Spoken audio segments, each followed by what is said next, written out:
Bonjour à tous, bienvenue pour cette nouvelle vidéo. Donc les amis, vous pouvez remarquer que je suis malade, ma voix est bizarre et je pense que je suis malade à cause du Barça. Je suspecte notre club d'être la cause de tout ceci. Alors un peu plus sérieusement, on va parler du match, de la victoire aujourd'hui.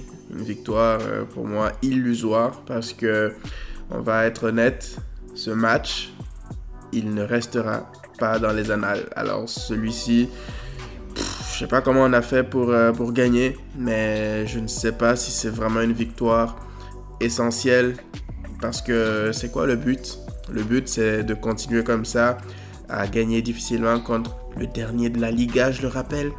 Ou bien alors, c'est de projeter des choses pour le futur, pour pouvoir se baser sur quelque chose de solide. Parce que là, en ce moment, on ne se base sur rien du tout. En ce moment, c'est incroyable, mais pour ceux qui ne le savent pas, il me semble que nos 7 derniers buts, 6 d'entre eux ont été sur coup de pied arrêté. Les amis, on est devenu le Chelsea de Mourinho de l'époque. Et encore, je pense que même ce Chelsea proposait plus de jeux que nous, on le fait en ce moment. Voilà ce qui arrive lorsque tu te bases uniquement sur les résultats pour te dire que tout va bien. Parce que clairement, aujourd'hui, il y a par exemple un résultat. Mais qui est satisfait de ce résultat? Personne, à part peut-être Valverde et la direction. Je pense que personne, même les joueurs, parce que lorsqu'on regarde les déclarations d'après-match, on se rend compte qu'ils savent qu'ils font n'importe quoi en ce moment. Alors, ça influe sur comment est-ce que les autres clubs nous voient.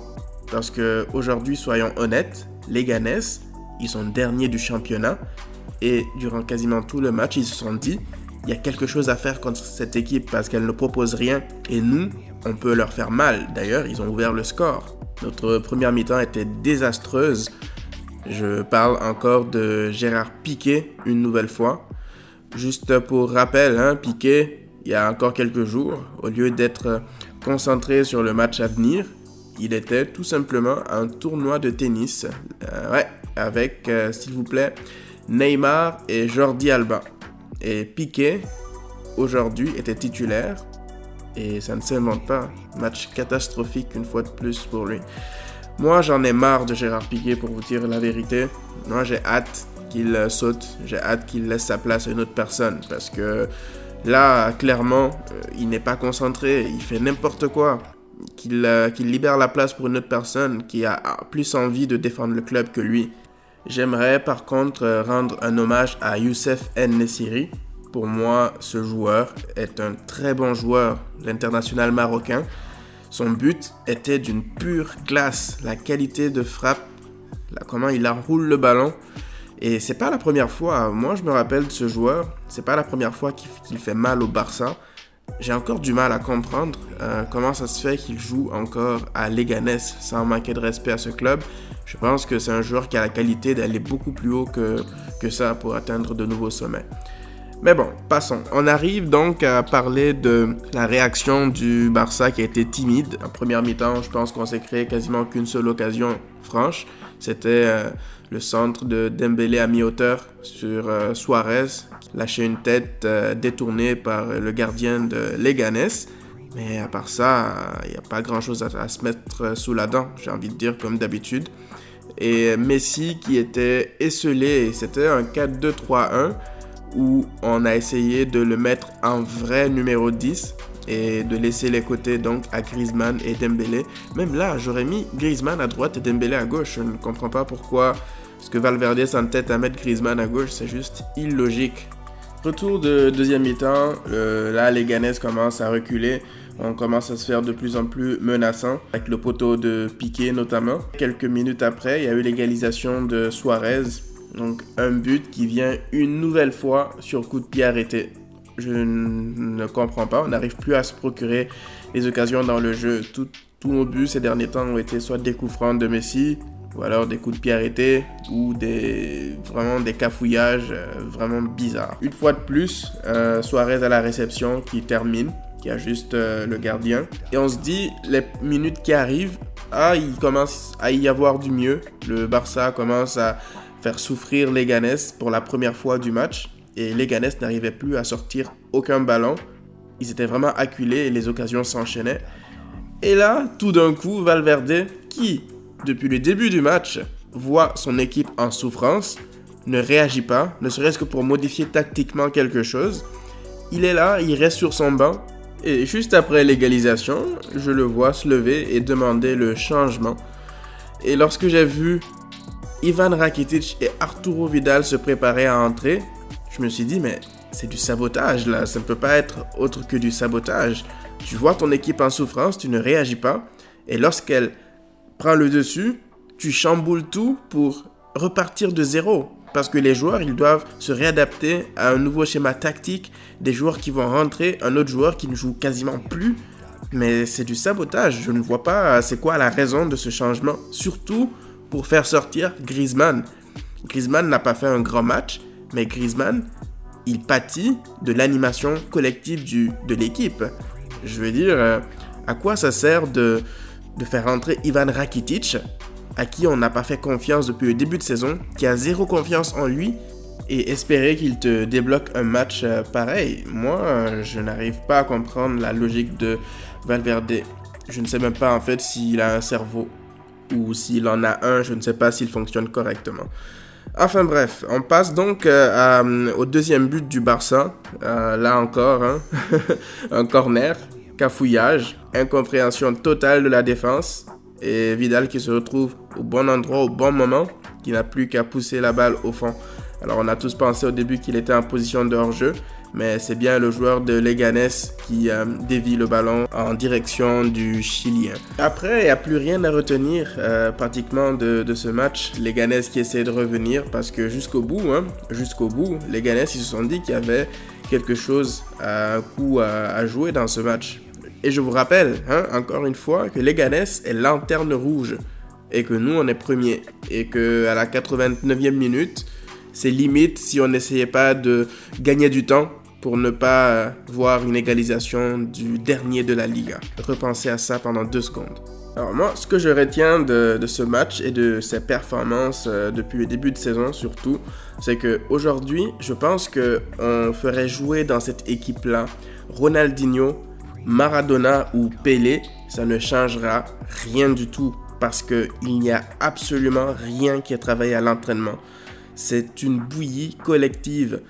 Ne vous posez pas la question de savoir pourquoi tel joueur n'apporte pas autant qu'on espérait. C'est pas la faute de joueurs tels que Coutinho. Posez-vous la question 2 secondes. Est-ce que Coutinho était un mauvais joueur avant d'arriver au Barça? La réponse est non. Est-ce que Griezmann était un mauvais joueur avant d'arriver au Barça? La réponse est non. Il faut prendre du recul et se dire qu'en réalité, le problème est un problème de coach, est un problème de tactique inexistante, est un problème de manque de fluidité dans le jeu et plein d'autres choses. On pourra signer qui on veut, tant qu'on aura un coach qui est incapable de faire jouer les joueurs qu'on a ensemble, ça ne servira à rien. Donc là, ce qui va se passer, c'est que on va regarder comme ça le club mourir à petit feu. Et dès qu'on va rencontrer un club qui saura nous humilier comme il se doit, encore une fois, en 8e de finale ou peut-être plus tôt, contre Dortmund ce mercredi, on ne sait jamais, ou contre l'Inter, pour nous éjecter de la Ligue des Champions de façon honteuse une fois de plus.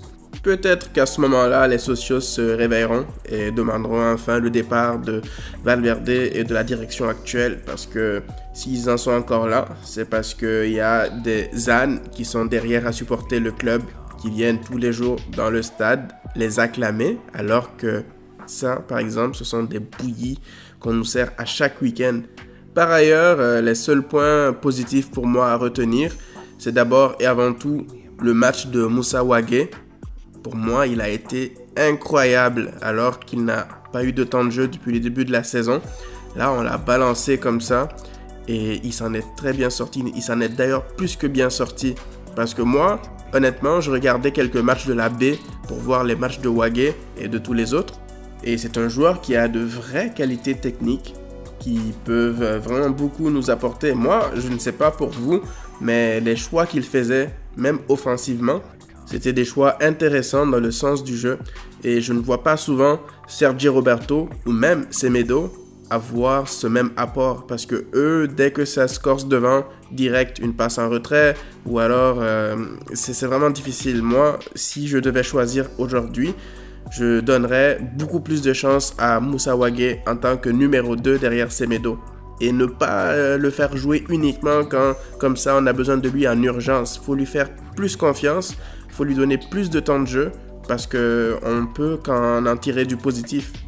Deuxième point positif du match, bien évidemment, Frenkie de Jong, une fois de plus. Alors lui, qu'on fasse des bouillies tactiques ou qu'on joue bien, il est toujours à son niveau. C'est le seul, pour moi, qui a cette constance, peu importe les situations de jeu, peu importe la pression qu'on a, en dehors de Messi, hein, bien sûr on s'entend, mais moi Frenkie de Jong, j'ai beaucoup de mal pour lui parce que il jouait dans une équipe qui jouait 10 fois mieux que nous, et là il se retrouve à devoir courir partout, n'importe comment. T'as vraiment l'impression qu'il est abandonné à lui-même et que c'est juste sa qualité individuelle qui lui permet de sortir des prestations pareilles. Je sais que beaucoup d'entre vous sont aussi frustrés, autant frustrés que moi si ce n'est plus. Donc dites-moi dans les commentaires les amis, comment est-ce que vous avez ressenti ce match. Moi, c'est avec beaucoup de frustration, comme je vous l'ai dit. Donc, partagez vos avis. J'ai envie de savoir ce que vous en pensez. C'est déjà la fin de cette vidéo. Merci encore de m'avoir suivi. N'oubliez pas de vous abonner, de liker, de partager. Moi, ça me donne beaucoup de force, malgré le fait que je sois malade comme ça. Moi, ça ne m'empêche pas de faire des vidéos comme ça de façon régulière, parce que c'est ce que j'aime. Et aussi parce que vous appréciez ça de plus en plus, moi ça me donne encore plus de motivation. Donc n'oubliez pas de liker et de partager. Et on se retrouve très bientôt pour une nouvelle vidéo.